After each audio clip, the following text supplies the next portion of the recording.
Hello friends, good morning. How are you? मित्रांनो, आज आपण हॉटेलसाठी नवीन शब्द बघणार आहे. हॉटेल, कॅन्टीन, रेस्टॉरंट, इन असे हॉटेलसाठी बरेच शब्द आहे. मग हॉटेल म्हणजे काय? त्याचा फुल फॉर्म आहे house of T, edible or lunch. ज्या ठिकाणी तुम्हाला चहा, पाणी, नाश्ता आणि जेवण मिळतं त्याला हॉटेल असं म्हणतात. रेस्टेरॉ, ज्या ठिकाणी तुम्हाला फक्त नाश्ता मिळतो त्याला रेस्टेरॉ असं म्हणतात.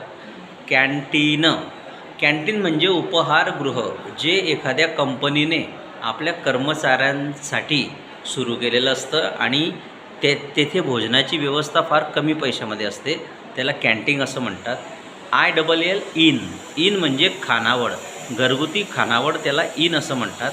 आणि एक नवीन शब्द आता आलेला आहे hotel, MOTEL, motor plus hotel असा हा शब्द तयार झालेला आहे. म्हणजे ज्या ठिकाणी पेट्रोल पंप पण असतं, मोटर लावण्याची सुविधा पण असते आणि जेवणाची पण सुविधा असते. It is called motel. आज आपण हॉटेल, कॅन्टीन, इन, मॉटेल इतके शब्द बघितले. आय होप तुम्हाला आजचा व्हिडिओ आवडला असेल. थँक्यू. जय सद्गुरू.